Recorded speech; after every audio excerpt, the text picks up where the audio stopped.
We had 2 days left, no bags packed, and nowhere to go. We were finally getting evicted from our home after several months of missed payments. The weight of uncertainty was overwhelming. I can still remember my feelings of frustration and anxiety even as my mom did her best to comfort my brother and me.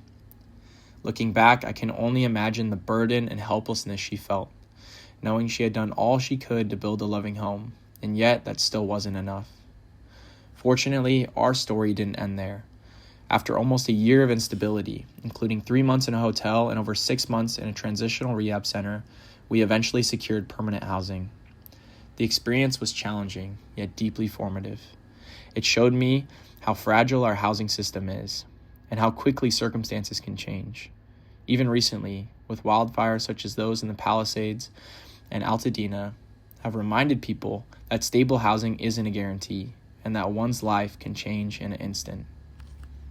In this presentation, I'll be describing some of what I found during my summer research as part of the Lemelson Honors Anthropology program.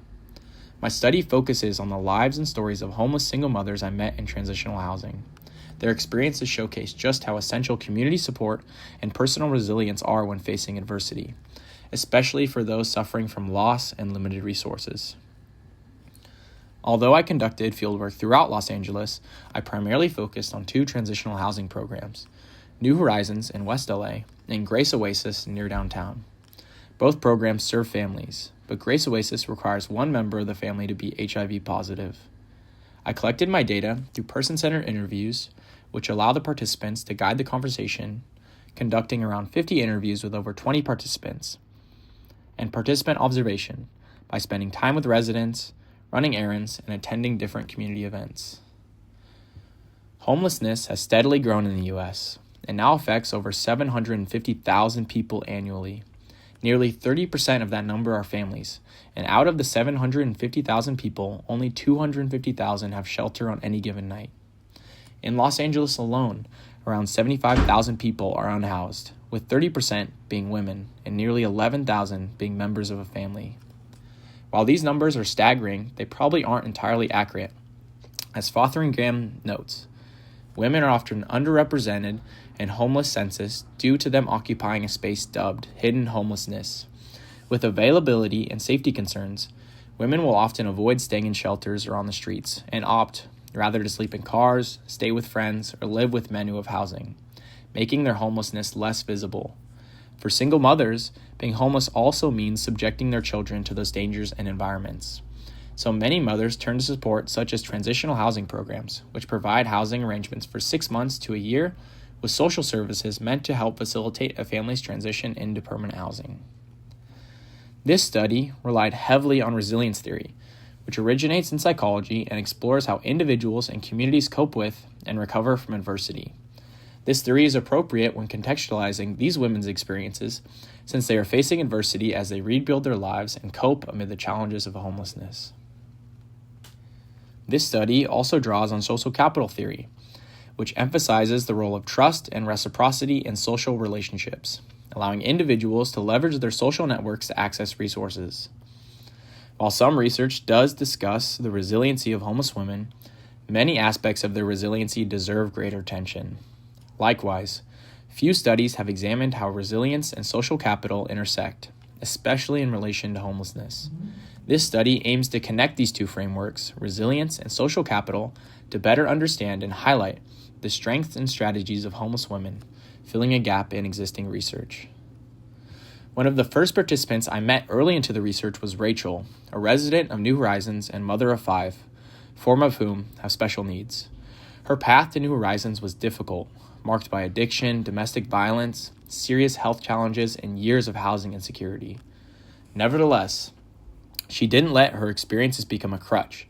Instead, she chose to learn from her past experiences and embrace her current situation, becoming a key source of strength and resiliency for other mothers around her. Rachel soon emerged as a leader, advocating for her fellow mothers, building community, and helping those in her circle access resources and housing through her connections. She was integral in the formation of the Mommy Village, a group of moms I encountered that banded together despite their tough situations to seek better futures collectively. For single mothers in transitional housing, traditional support systems such as family or old friends are often absent, In response, many of the mothers I encountered, such as Rachel and the others in the Mommy Village, formed strong peer-based support networks. The Mommy Village began at Sandy Shores, a different transitional program for new mothers, but persisted to New Horizons after Rachel referred her friends there through a connection she had with one of the staff. The mothers in this village share a group chat where they constantly text, call, and check in on one another.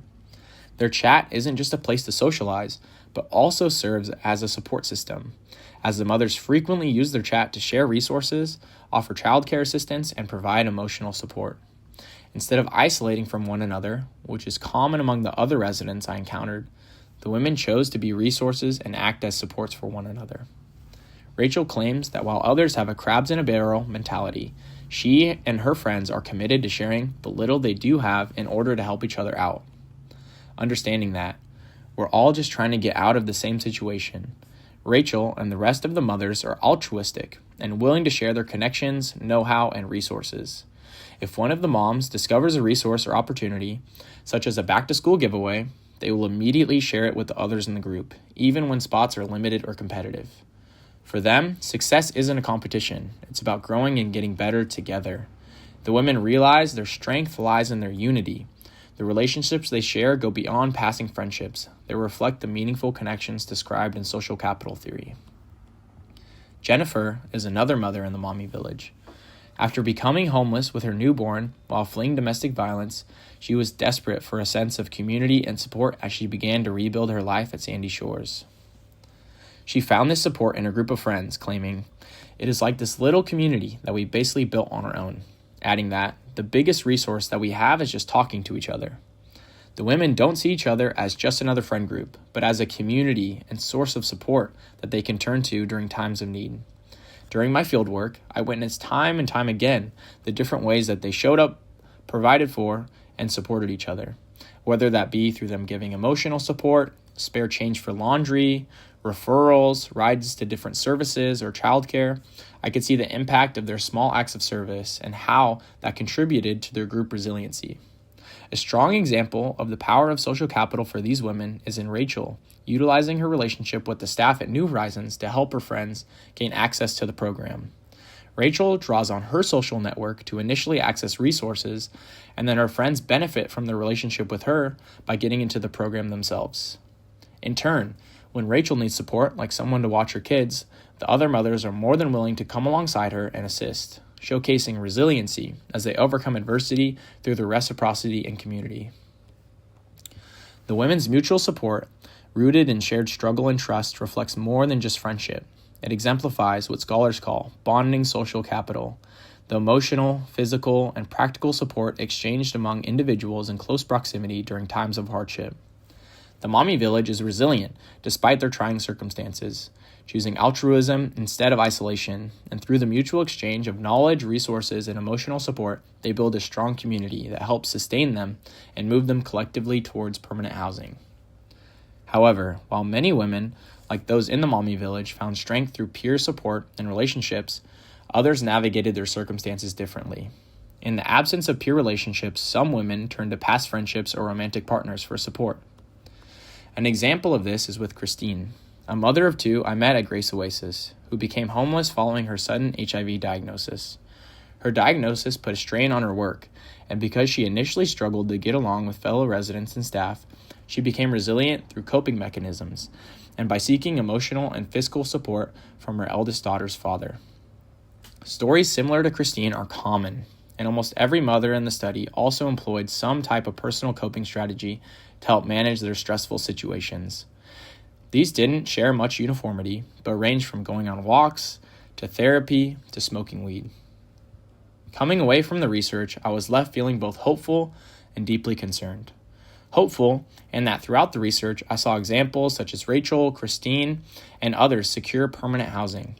Their successes are testaments to their resiliency and ability to mobilize support, build community, and navigate complex systems despite significant barriers. Seeing them use their relationships and leverage their limited resources to secure housing was encouraging. However, the reality is that these victories are hard-won and precarious. These families are still extremely vulnerable, and the safety nets supporting them, such as transitional housing and other services, are already limited and often underfunded. Now, with federal and local funding being threatened, the future of these programs is uncertain. Without sustained investment and structural reform, stories like these mothers may become the exception rather than the norm. In closing, the examples of Rachel and the others reveal how, in the absence of traditional support systems, resilience and non-traditional support networks become lifelines for women navigating homelessness.